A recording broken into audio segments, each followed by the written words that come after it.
thank you to the Asia Society India Center and also the Riker Godrej Family Trust for hosting and curating this very important and, if I may say, topical discussion. I don't think the issue of mental health in the workplace has ever been not topical. Even though we are now having a lot more public conversations, and rightfully so, this is an issue which has always affected people at large in many different ways. So I'm really glad that we are having this conversation today, and I think there is a need for us to have a far more nuanced conversation because this is a very complex issue. And it has various dimensions and aspects ranging from policy and regulation to organizational culture, to communities and individuals and the context that they come from. So I'm very excited to have this conversation today, and I don't want to take up too much time because I think we'd rather hear from our speakers. And we have three very exciting speakers who have a vast amount of experience in their own areas of domain. And I also know that they have very strong ideas about how we need to be approaching mental health in the workplace. So I'm very excited to have this conversation and to learn from our speakers today. So without further ado, if I can just jump right into the conversation, and maybe Soumitra, if I can begin with you. The discourse around mental health in workplace in many ways often gets reduced to binaries or simplistic factors such as individual resilience, or just as if a bunch of stress management workshops can actually solve the problem of mental health at the workplace. Can you sort of help frame the context and the landscape for the workplace and mental health in India's context, given the fact that we're a diverse country with a lot of complex realities? And also, if you can sort of frame this context, keeping in mind some of the shifting perspectives or ideas around how we understand mental health globally and in India's context, and some of the emerging scientific research evidence around that. So over to you, Soumitra. Thanks, Arjun. Thanks to the Asia Society India Center. And this is, I'm sure there'll be a lot of these conversations around. This is probably just the beginning. So I wanted to kind of, put this into context, okay? While we are talking about workplace and mental health, so being employed, what does it do to your mental health? Let's also remember one thing, that being unemployed is worse for your mental health, okay? So, so while workplace mental health is important, the context is also that the absence of a workplace is actually even worse for your mental health. And so we need to keep that in mind. And why I'm not saying this just as a kind of this conversation starter, but that leads us to actually saying, who are the people who are not in our workplaces, who are excluded? And one of the big groups, apart from all other groups, I think, is people with mental health problems. See, we always think of workplace mental health as in you have a workplace, there are employees and they develop a mental health problem. The reality is that people's lives are not very easily divided into before work, after work. And there are many people who have a mental health problem who then find it very difficult to find a job. And if that is the message that we are getting across to employees, then what you're basically telling employees is that if you happen to have a mental health problem, then your job is likely to be at risk, because we don't really have people, we don't employ people with mental health problems.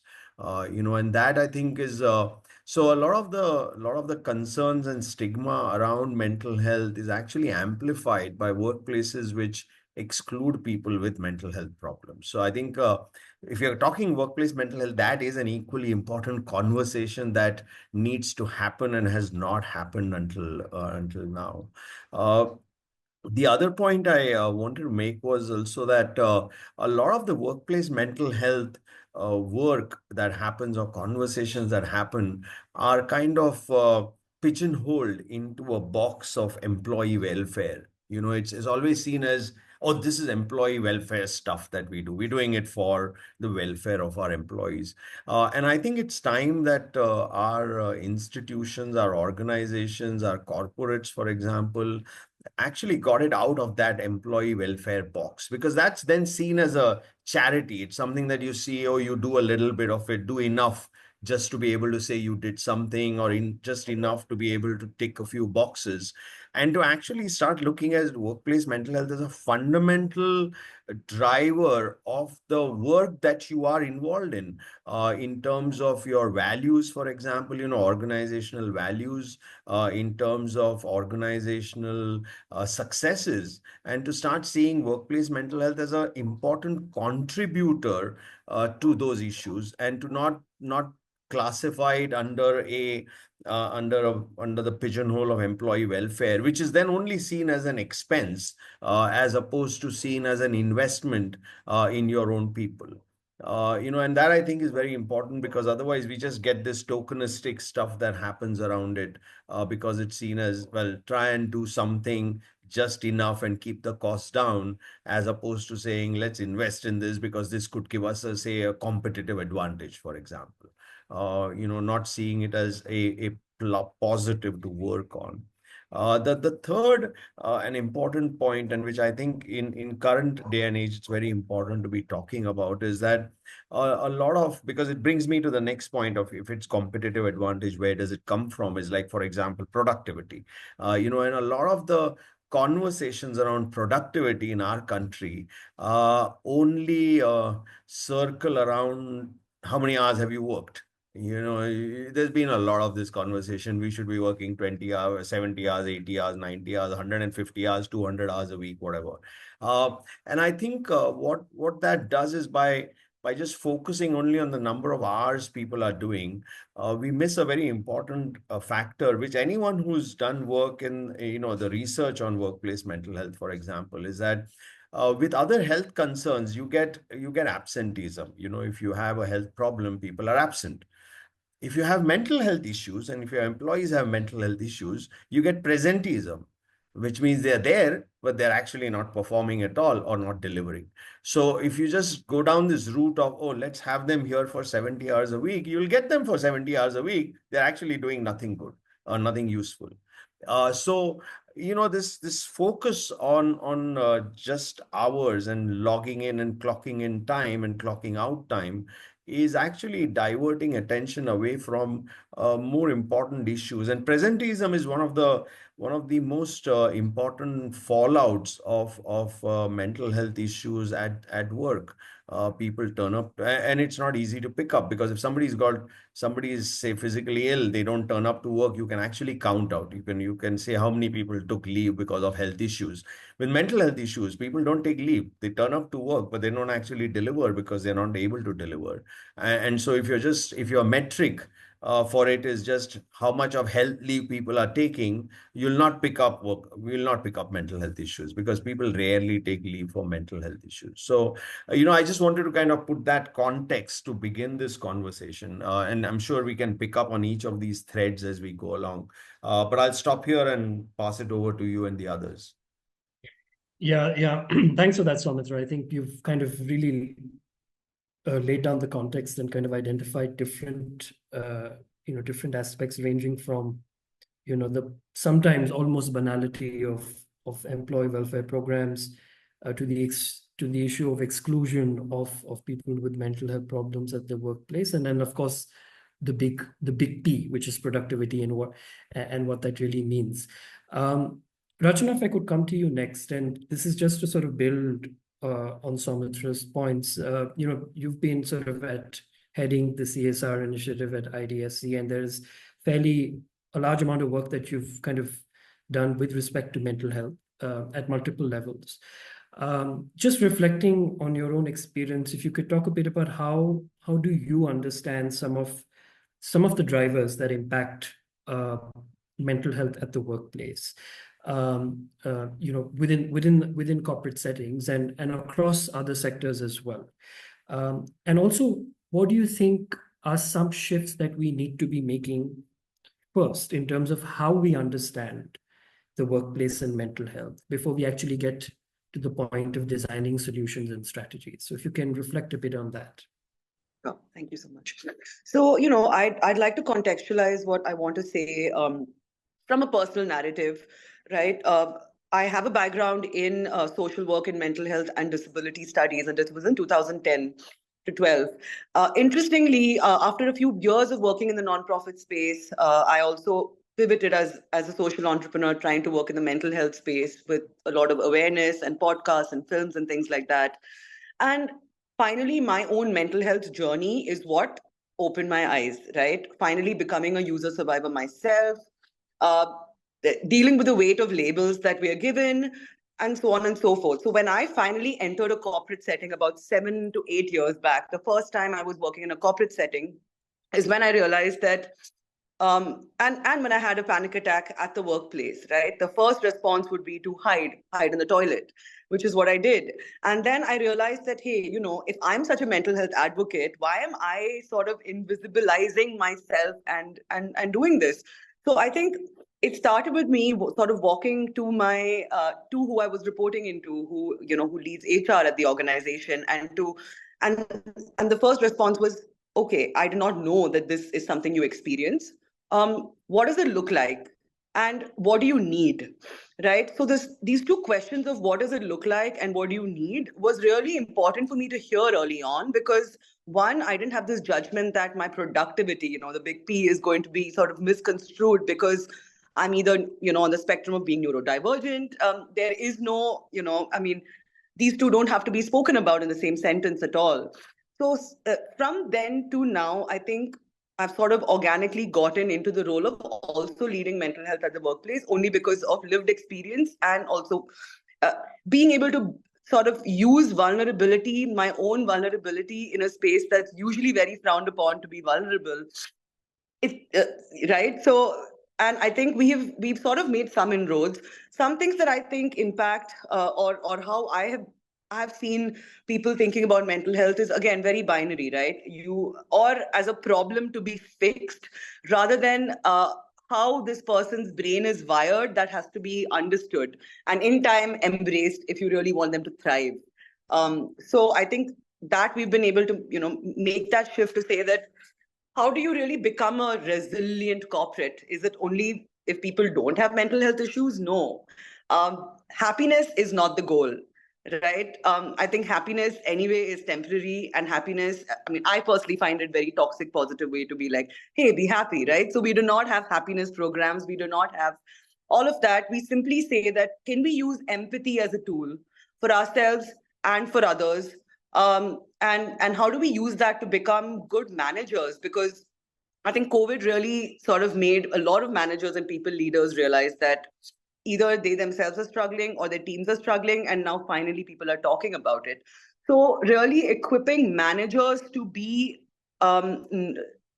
supportive, I think, is something that is often overlooked, because people only think that it's the onus of the person who's experiencing it to sort of change and heal and recover and all of that. But so, yeah, and I feel like even the nature of the job and the targets and the fast-paced organizations that we're all at, it really does help to contextualize it to say that all of us are responsible collectively if somebody needs support. It's not just your psychiatrist or psychologist, So I think those are some things that are often overlooked that would be useful to address in a workplace. And lastly, on the margins, right? If you see the margins, to what Soumitra said, I feel like we are just invisible, right? We don't even know how many people on a mental health spectrum where we are around us, because one, nobody's asking those questions. So we may actually have a lot of people already, but we don't know because it's not safe to sort of come out about it yet.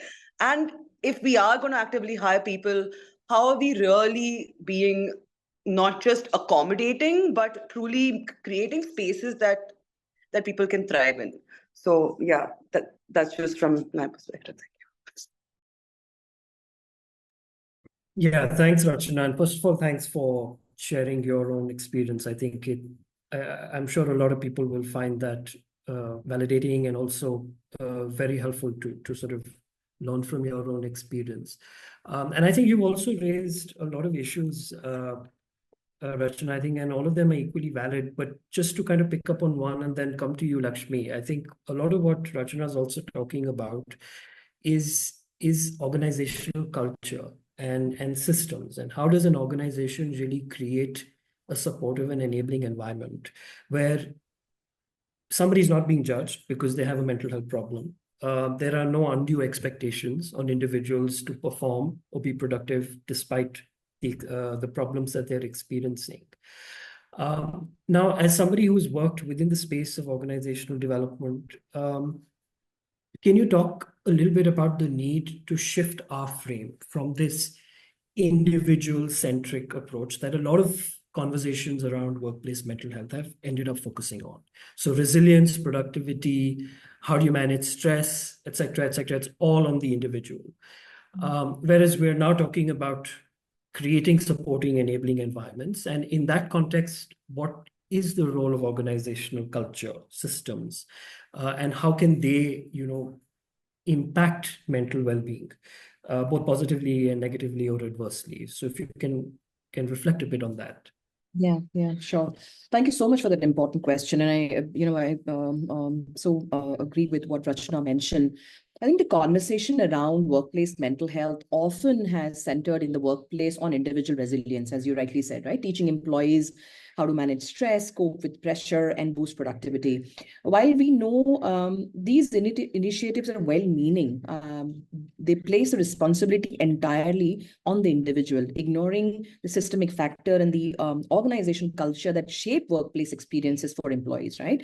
And to be able to create healthier workplaces, it is an urgent need to shift the focus from individual resilience to more of the role of organizational culture and systemic factors. And for that to happen, also the whole problem of focusing solely on the individual, it suggests that mental health challenges stem from personal weakness. I think that needs to shift, right? And this narrative implies that stress and burnout are just the result of employees not being resilient enough.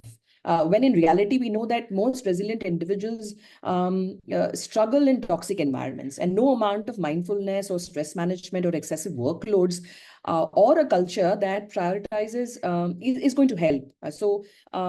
While individual interventions are useful, they serve as a temporary fix rather than addressing the very root cause of the workplace stress. And we know that organization culture plays a crucial role in shaping mental health at workplace for employees. And the way work is structured, right? How people are treated, what behaviors are rewarded, create the emotional environment for employees to operate within. And leadership, for example, sets the tone. Whether when we have authoritarian, micromanaging leaders, and we know that that is going to foster the fear and the anxiety in the individual, leading to more stress, disengagement, isolation, exclusion. Communication is another aspect of organization culture, I think, that really impacts the mental well-being of an individual. For instance, environments that glorify overwork, the hustle culture, as we call it, right? The long hours often drive burnout, whereas when employees are encouraged to set boundaries and take time off, that's when it contributes to the well-being. So I would say that beyond culture, systemic factors such as also job security, for that matter, right, also shape the mental health of the employees. Now, employees who feel uncertain about their future, especially in the current context that we are living in, right, the constant uncertainty, the ambiguity, uncertainty about their future, as Dr. Soumitra said, that not having a job is another layer to the mental issue that the individual might be facing at the workplace. And all of this precarious contracts or contract jobs or often all of these individuals often experience chronic stress. So I'd say that I think there's an urgent need to shift the focus from to organizational culture.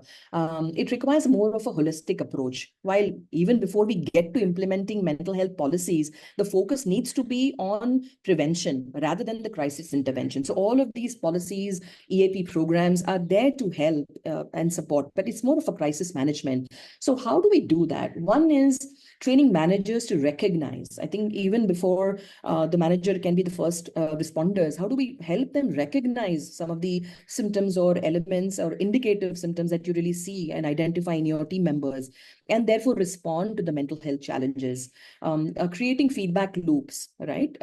So that the employees have a space, a psychological safe space to voice their concerns. I think, and one big thing that I really believe that is there has to be a constant work that needs to be done is destigmatizing mental health conversations, right? And when we talk about mental health, we're not only talking about the clinical aspect of it, but also the neurodivergence aspect of it, and then of course the various identity intersections that we are talking about. So overall, a holistic approach, focusing on leadership, culture, and systems that create more healthier, inclusive, is how supportive workplaces can be crafted and designed. So where mental health is not just the employee welfare or something that we are doing additionally, right? But also prioritizing that it is a collective responsibility of the organization rather than just putting the entire burden, both emotionally and economically, on the individual. I think that's where we need to really focus more on. Yeah. Yeah, thanks, Lakshmi. I think you've opened up like multiple points, and I think organizational culture tends to be quite an amorphous idea, and the challenge then often is how do you break it down into actual practical strategies? How does that then percolate across all levels from through an organization? And you rightfully said it has to start with the leadership. Because if your leadership and senior management haven't figured it out, then you're obviously headed towards, the entire organization in that sense is headed towards trouble. I want to kind of shift gears a little bit, and Soumitra, if I can come back to you, and you talked about unemployment, as your opening remark, and of course that does allude to a broader issue around structural factors and social determinants, which very strongly drive and impact mental health and mental well-being. And often our conversations again around workplace mental health are restricted to corporates and white-collar jobs. Whereas if you look at India's economy, over 90% are actually informal workers belonging to the unorganized sector.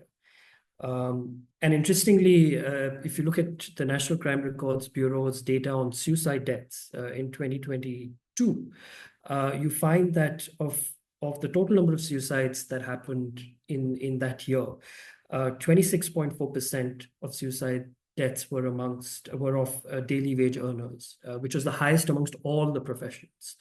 So clearly there is a huge structural problem over here.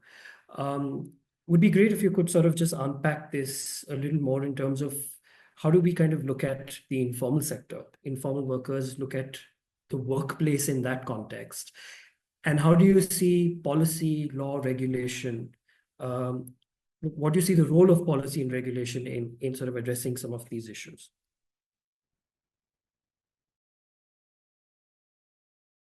I think you're on mute. Thanks.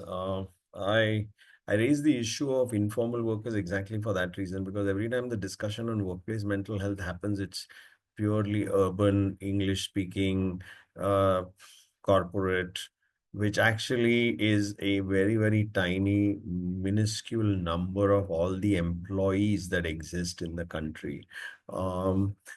And informal, it's very easy for, I think it's also very easy for corporates to turn around and say, well, what can we do? We don't work with, we are not in the informal sector. In the formal sector, we do things. But that's not, that's not completely true, because many corporates, even large corporates, will have vendors, contractors who actually work with the informal sector. In fact, what many corporates tend to end up doing is outsource all of that work where informal sector employment is required to, don't ask, don't tell, we don't want to know. It's kind of that attitude that corporates take. So I think, I think companies need to also be, employers need to be asking ourselves that if we are genuinely concerned about employees, then are we narrowly defining employees as in people who are on our payroll, or are we defining employees as people who are employed by our vendors and who do some work for us, and where they are in an informal setting? I mean, a lot of the work that gets done in large companies even is actually done by informal, in the informal sector. And while some of that informal sector is formalizing, not all of it is. So I do think that needs to be, that's just not being addressed at all. And that's one end of it, which is organizations. But in our individual lives, okay, uh, each one of us, employees and some employees, at least 2, 3, 5, 10 people who work in an informal way. You're the one who comes to help you at home, for example, your household help. Maybe you have drivers. All of those people are also in an informal work setting. So not only do we have a responsibility as an employer when we put on our hat as an employer, but I think we need to also be asking ourselves, what are we doing as individuals? Because as individuals, we actually employ a lot of informal people, especially in urban settings.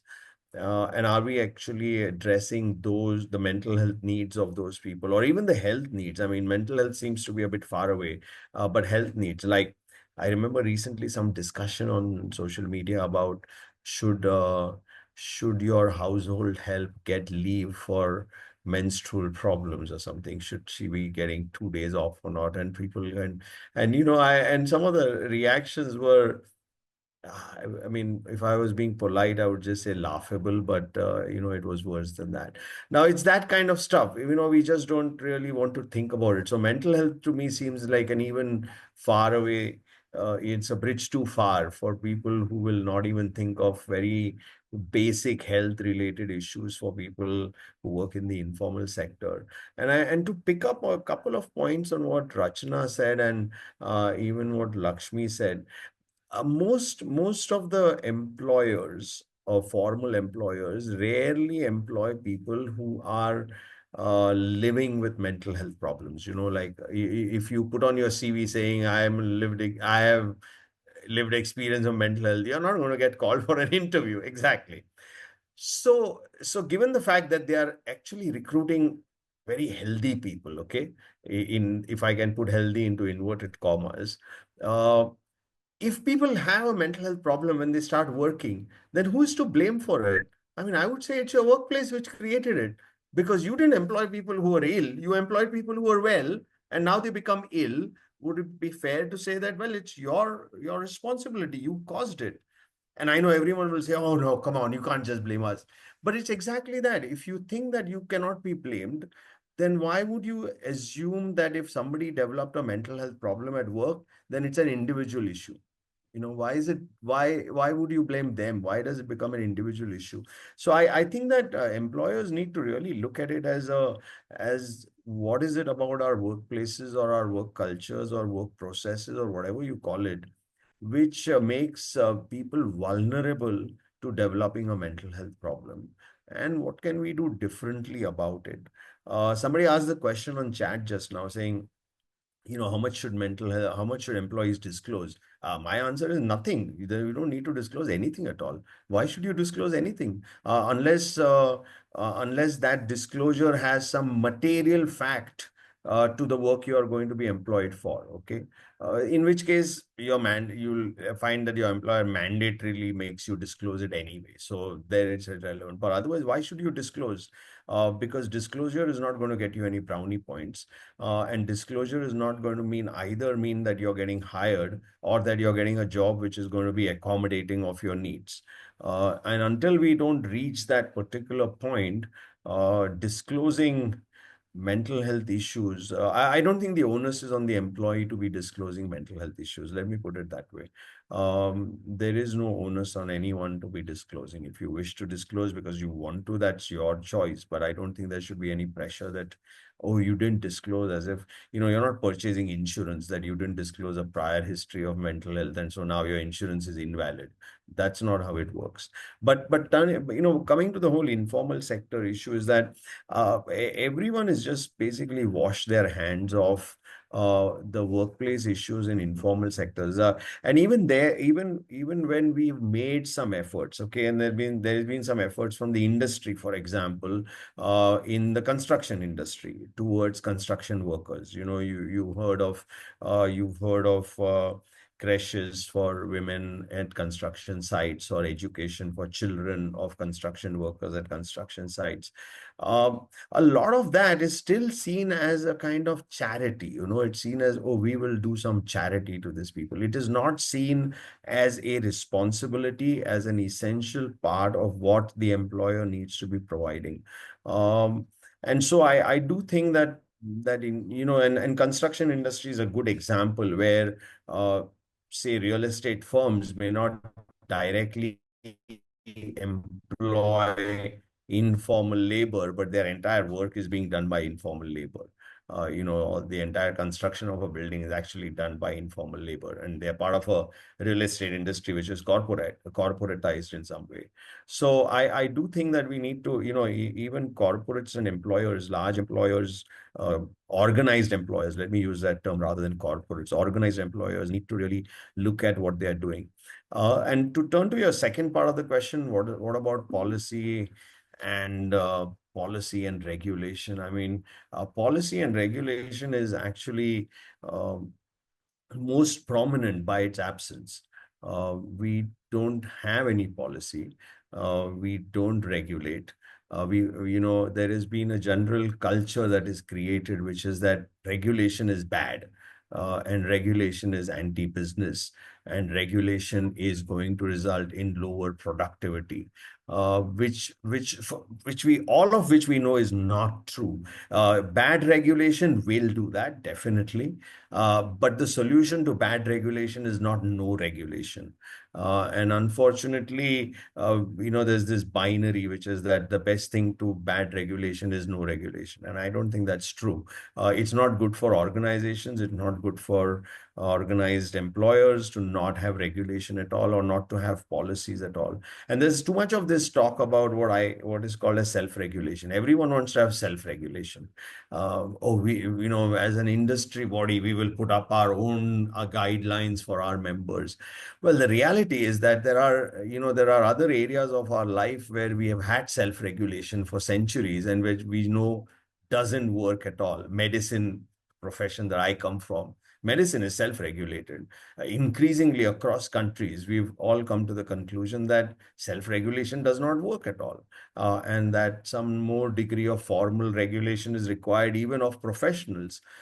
So if we are doing that, why are we not wanting to actually follow the same principle when it comes to employers? And why should all regulation only be seen as, oh, this is going to hamper work or hamper business in some sort of way? So, and in the kind of binaries that we have learned to talk about, then that's seen as you kind of this right-left distinction about it, rather than any kind of a rational discussion on the need for regulation and the need for having some kind of workplace policies which are conducive to people's health and people's mental health. I mean, maybe the way to change that would be to start talking about mental health as a workplace safety issue, because businesses take safety very seriously, and maybe we need to start saying that, look, mental health is a safety issue. It is not anything else. It's a safety issue. And if you're going to count accidents, then mental health is an accident that you created because of the kind of systems that you got in place. And maybe that will get the message across to organized employers that, and there is a clear focus on safety, and reducing safety, improving safety and reducing accidents. Maybe mental health was seen as a safety issue. We might actually get more traction and will get us out of this box which we are stuck in at the moment. Yeah, thanks so much. I think you've really opened up a Pandora's box. If we do have time, I do want to come back towards the end to see what can we be doing to sort of influence policy and or let's say the lack of policy and regulation. But one of the things that you talked about, Soumitra and Lakshmi, if I can bring you in here, which is the responsibility of the employer. And I think some of the things that all of you have touched upon in different ways. Rachana talked about, who's at the margin, and this whole point of how employers don't want to include people who have mental health problems, or there's always that reluctance. This opens up the broader question of inclusion at the workplace. And I know you're somebody who also works on diversity and inclusion, and what I'm about to say is in no way reflective of what you do, but I think even D&I in some ways has become tokenistic, right? Because we want to check all the boxes and sound right now, because there are some things which are in public discourse and everybody wants to be on the right side of public discourse.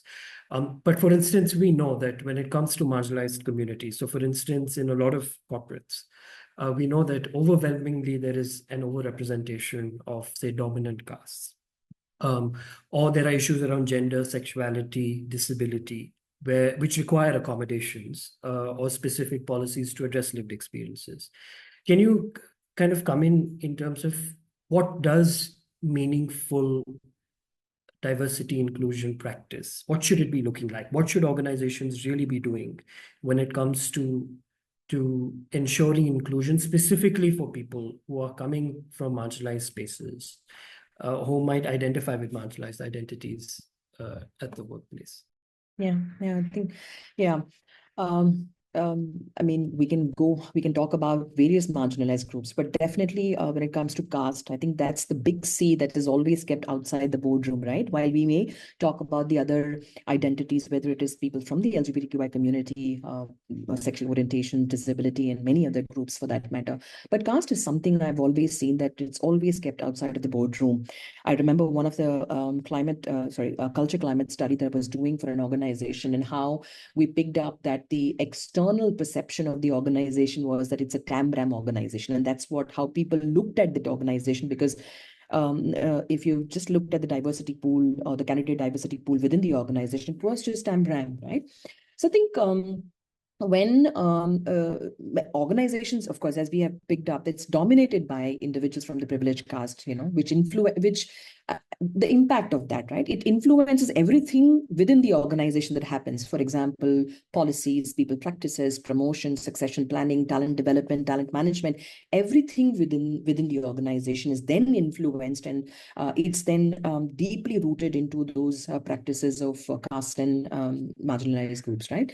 So when these experiences intersect with other identities, gender, sexuality, disability, that's when the challenge multiply. There's a double downing effect. There's compounding of the difficulty of navigating through workplace. I think, therefore, I know there's a certain paucity of time, so I'm going to keep it very brief and say that it should begin with the equity audit, really seeing as to what is the demographic, what is the organization's makeup in terms of the resources that we have. And when we talk about equity audit, it can identify the various identity markers that employees come along, right? Whether it is marginalized caste, given the socio-political context that we are in, the religion, the language, the gender orientation, disability. Again, when we talk about disability, we know there are 21 different types of disability, while organization only want to look at, again, a tokenistic approach, saying that what is visible, right, gets more accommodations, or and there's infrastructure change to it. But what about the invisible disabilities that people really are not very comfortable sharing that? Yeah. So starting with the audits, also then looking at how do we reassess our hiring processes, because a lot of these biases are they start at the hiring step. So whether it is hiring people from a certain caste, a certain religion, a language, Also age, right? For example, we know biases that impact people, not only people from the LGBTQ or other marginalized groups, but also women for that matter. So how do we look at various people practices, right? From the audit to moving at reassessing all of the people practices that might really have. I also think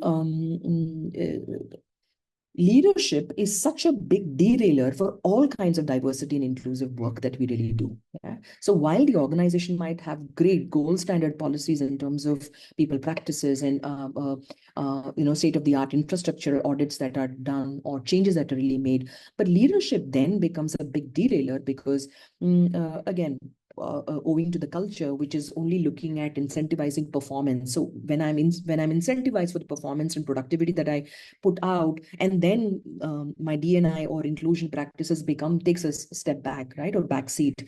And therefore, it's not enough to have policies merely outlined on paper.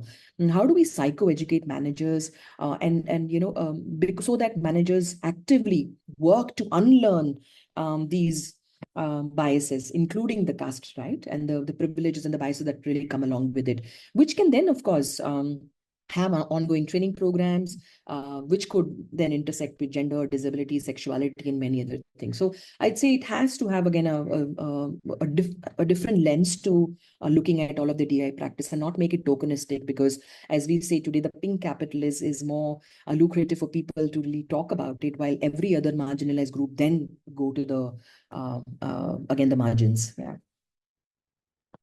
Yeah, no, thanks for that, Lakshmi. Thanks for really spotlighting that. I think that is critical. Rachana, I'm going to come to you, and I'm also just keeping a track. There are lots of questions.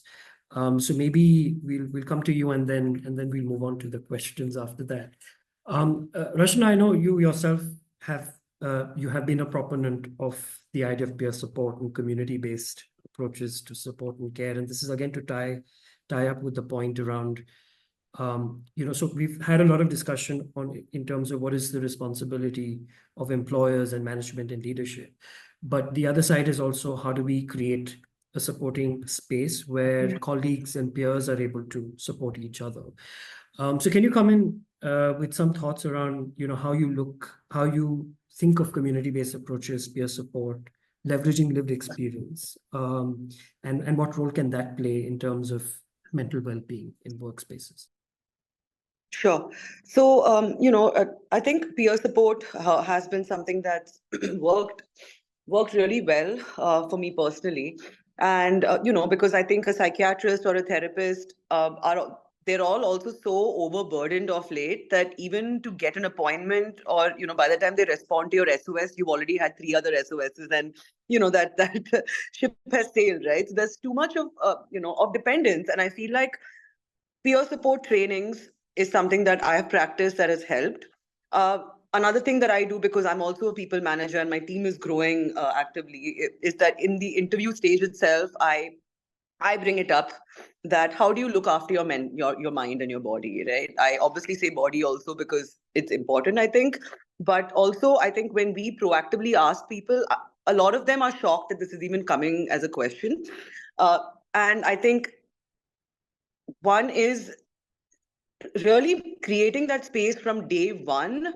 Managers and people leaders should be trained to speak about these things, right? And also figuring out some advanced directives, right? Because another thing that I have learned for myself is if somebody is in distress, I cannot expect an answer from them at that point on what support they need, right? So I've started asking people that, hey, when you are not okay, what do you do that works for you, and what do what would you like us to do as peers? So having that knowledge beforehand, speaking about choices, speaking about the spectrum of possibilities, and not sort of making it very medical to say, hey, therapy meds, these are your only 2 options, right? There's so much more that we can also offer. Those conversations and training in these sorts of topics are useful.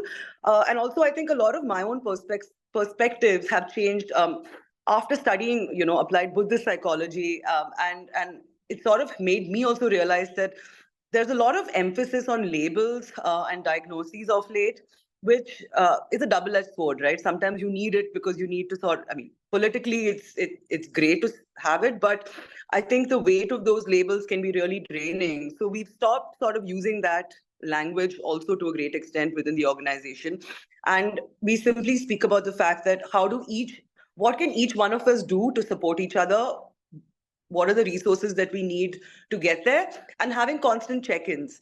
So we also have this, so I practice this thing, which is a Brené Brown technique called braving. And it's literally sitting with your team and setting boundaries, speaking about boundaries, and different things. So doing this consistently quarter on quarter, I can already see that the team is speaking to me so much more vulnerably.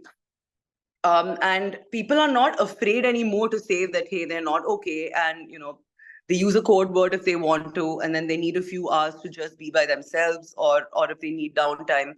So I feel like it's a lot of a constant trial and error. There is no set sort of a rule book.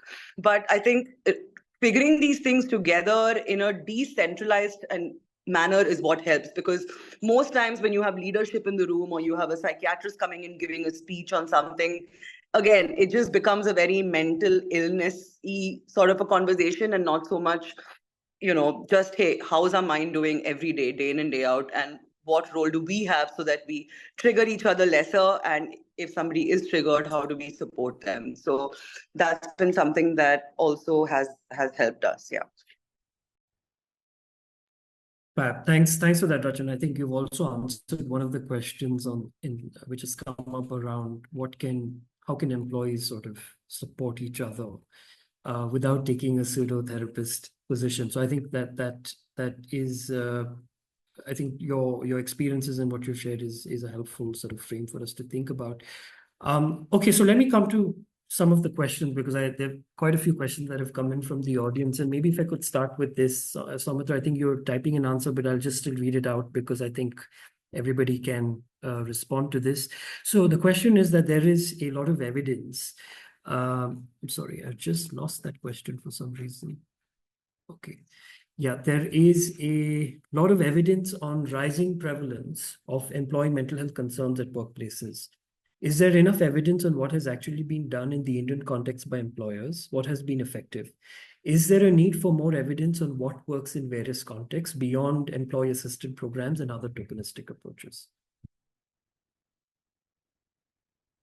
I just typed a quick answer. I just typed a quick answer to that one because I saw that. Very little evidence from India. We did a report about 4 years ago. I didn't realize it was 4 years ago. We did a report 4 years ago. We were commissioned by the Wellcome Trust to review mental health and workplace and the kind of interventions that might be effective. In fact, Rachana might be interested to know that we recommended and put it out as peer support as the way forward for mental health in the workplace, and urging employers to actually incorporate peer support programs into their workplaces. But there is evidence from across the world on what works. There is evidence, quite a bit of evidence. What we don't have is evidence from India. And if I can use this particular platform to really invite employers, especially large organized employers, to actually collaborate with us to build that evidence for what works. We've been wanting to do that. Our employers are extremely wary to give you the space to be able to try and to experiment in their workplace, because at the end of the day, you will be trying out different things to see what works and collecting data. Every employer wants an evidence-based answer, but does not want to be part of the evidence, generating the evidence-based answer. They want the evidence-based answer, but they're not going to help you generate it. So if I can use this platform for any employers listening, that, look, we would love to work and collaborate with you to develop that evidence on what works for mental health. What are the things that corporates could be doing? And I totally agree with that question there, which came in, which is that EAP and all is really tokenistic to that extent, without actually addressing and seeing mental health as a holistic issue. And what Rachana said, that mental health is not the same as mental illness, and it's not about labels and diagnosis. And we need to really move the world has moved on from diagnosis. Nobody is, people are talking transdiagnostic work.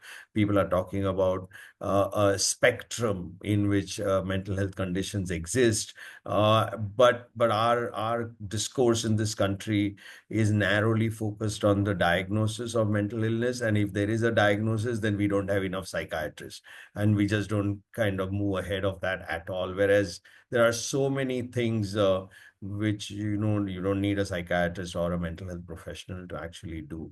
And peer support is one of those great examples of that, which works as well as professionals would do. Is cheap, easy to incorporate, reduces stigma, and as Rachana herself is giving you an example, actually works. So yeah, I think there's a lot of that we should be doing. But yeah, if we need to generate that evidence in our context. Rachana, Lakshmi, would you like to respond to that? Yeah, I think, I completely agree with what Dr. Soumitra and Rachana, of course, have been. I'm just going to chime in as to say that there are no evidences for sure, but I do see that organizations which are MNC, right, who have exposure to some of their Western counterparts and having the business units across the globe have been benefited out of what are some of those policy and what are some of the work that has been done in the mental health space, right? For instance, I remember one of the bank that we did just during COVID, right? This is what we did, again, similar to the peer support group. So we created a guide because the kind of resources where the organization was dealing with, of course, was not enough to really train 80,000 employees within the organization, right? So what we did for them was create a short guide, a very actionable guide on how can managers be the first responders and provide psychological safety, right? So how do you psychoeducate your managers, really train them to identify some of those indications, help training them on those peer support group. I think that's one area that I really see there's a lot that can be done and has had an impact. So that's one that I see. I also then see in terms of, again, I keep going back to how within the inclusion space, right? Because that's the space that I really operate.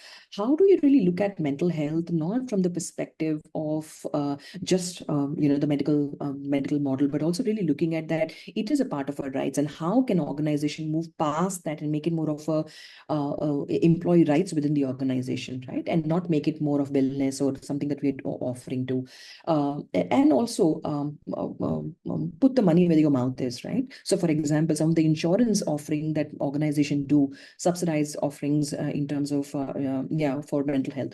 I think it's terrible to really see some of the policies, right? What they would say is that you can just have 2 or 3 sessions for a specific issue, and I think that's such a terrible model, because if I'm dealing with grief, if I'm dealing with breakup, right? These are not mental illnesses, but these are something that a emotional issue that I'm going through, or let's say loneliness for that matter, right?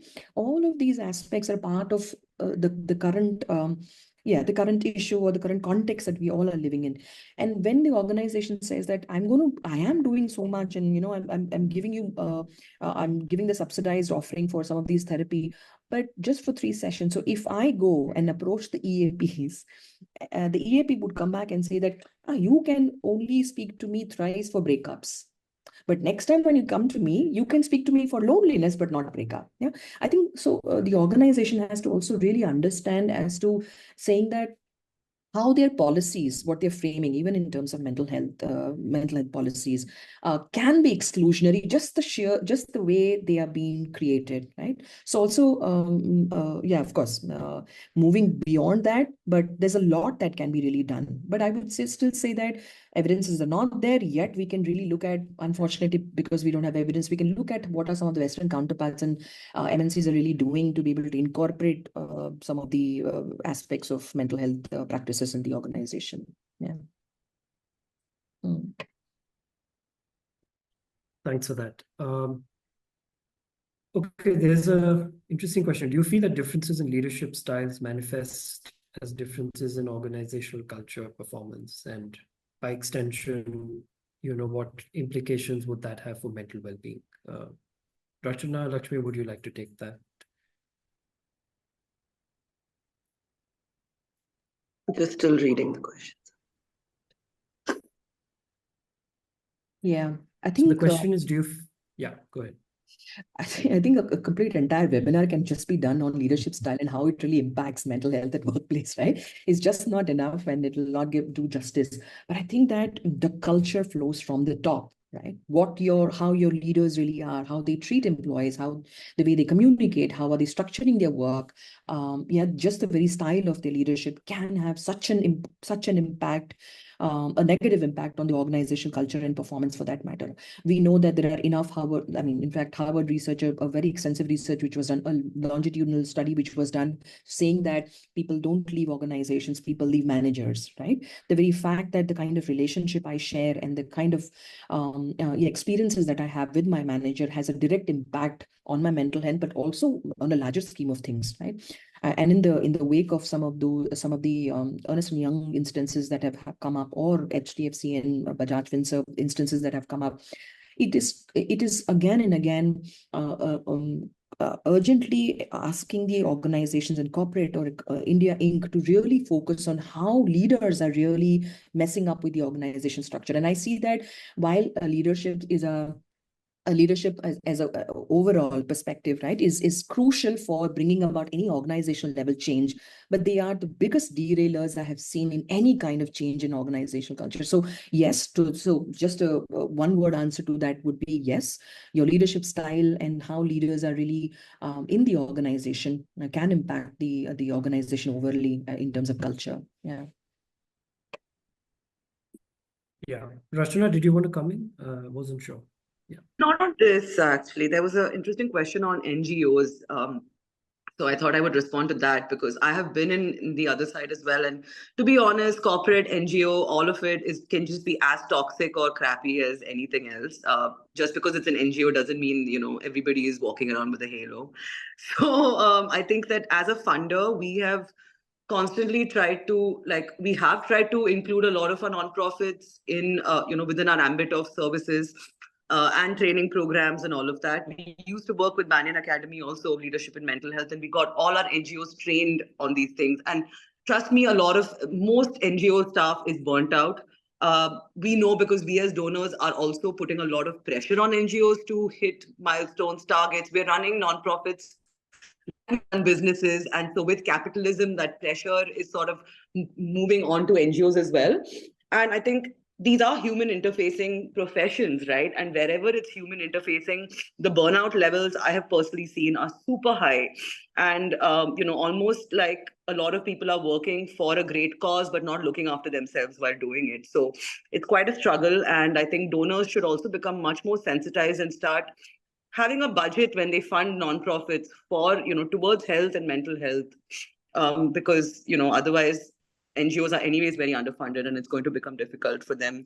The more rural you go and all of that, it gets harder. I just want to make a statement. I think the biggest myth is social space or social sectors are better than corporates. It's a myth, right? And I think if we just as quickly as accept that, I think that's when you will see that at least people will start looking at the social sector in a different light. I think that's a big myth, and all of us really have to see that all social sector organizations or institutes, for that matter, are as toxic as any other corporate organization in India at this moment, for sure. I think to talk about the whole the distinction between social sector and corporate, I think that's why I use the term. I was saying let's stop talking about corporates as such alone, but actually talk about employers. Whether you're in the NGO space or you're in the corporate space, an employer is an employer is an employer.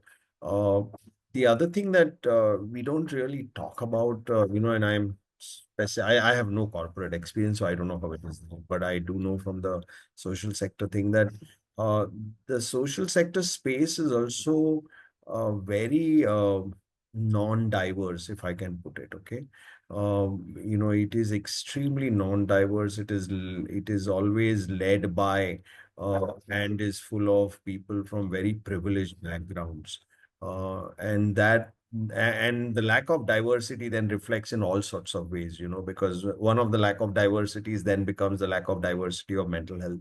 And I think Rachana made a very important point, it's rarely made, and which we say to funders all the time, is that most social sector organizations tend to be grant funded. And if effectively, if your funder is not going to give you the funds to be able to do certain things, that puts a huge amount of pressure on the organization. Like, for example, maternity leave, that's a good example of it. How do you fund for maternity leave if your funder who's funded you for that program says, I'm not going to pay that extra money for that maternity leave cover that you need when one of your employees goes on maternity leave? And so those are the kind of conversations that we as in the NGO sector need to start having with our funders and say, listen, if we want to do this, then this needs to be addressed at the same time. Which is happening, beginning to happen. But obviously the dynamics in the social sector are very different, because who's paying the bills and all is very different to when it is in the for-profit sector. If I can call it the for-profit and the not-for-profit sector, the dynamics are very different. But yeah, I mean, the challenges remain the same in this sector or that sector. Yeah. If I can take that question around funding to you, Rachana, just in terms of CSR, just any thoughts around how do we get CSR in India's context to sort of prioritize mental health, increase investment, and what can, say, organizations working in the space of mental health do to sort of facilitate those conversations with CSR? So any thoughts around that?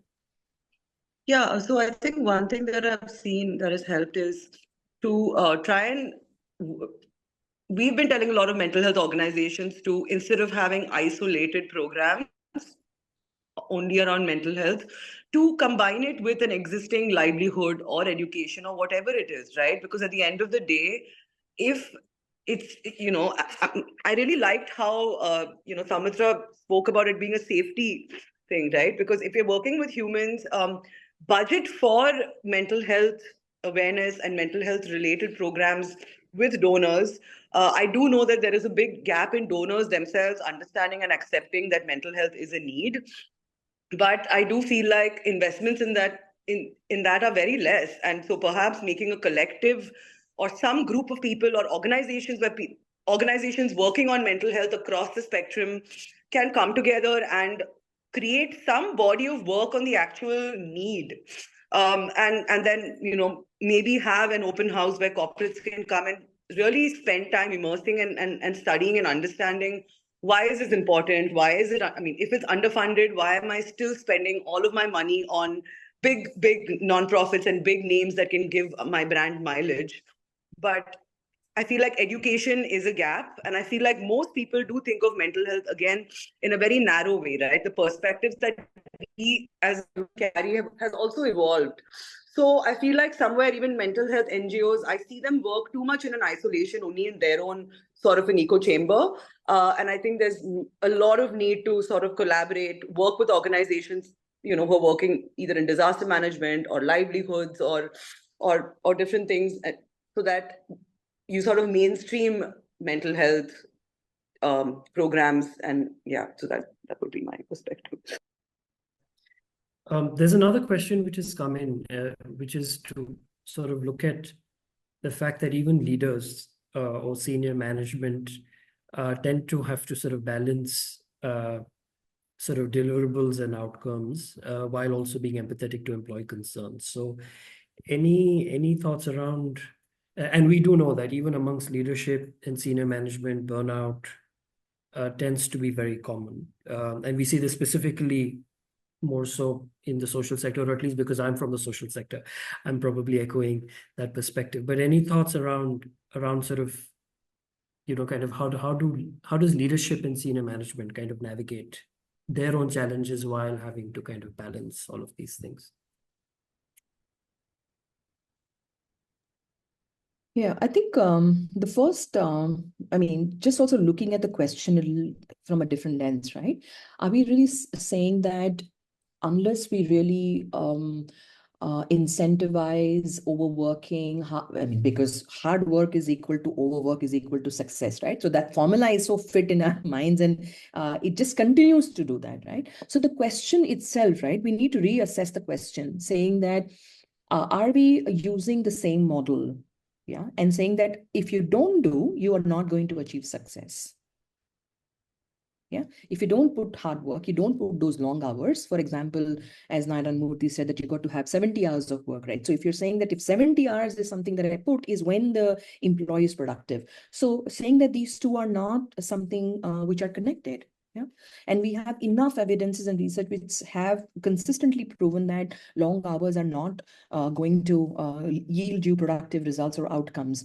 So that one is to reassess the question that why are we asking that? The second is that if leaders in the organization and the senior leaders in management are the ones who are responsible for driving culture, driving cultural DNAs within the organization or cultural anchors within the organization, then simply it actually is also testimony to saying that leaders are responsible for this toxic culture. It kind of goes back to the same fundamental aspect of it. So we're simply saying that it's not that organizations which have been employee friendly, centering all of the people practices, all of their people practices in a more employee friendlier way are not successful. It's not true. Right. So I would say that the very question needs to be reassessed, because when we don't question the very question that has been asked, we are also seeing that success is equal to hard work, burnout, and it is a part and parcel of the job, and you cannot escape that. And that's something that we need to shift. And that's a shifting in the lens is what we're talking about. Yeah, and I think it comes down again to the question of culture. What are your values? How does the organization set its own standards and milestones?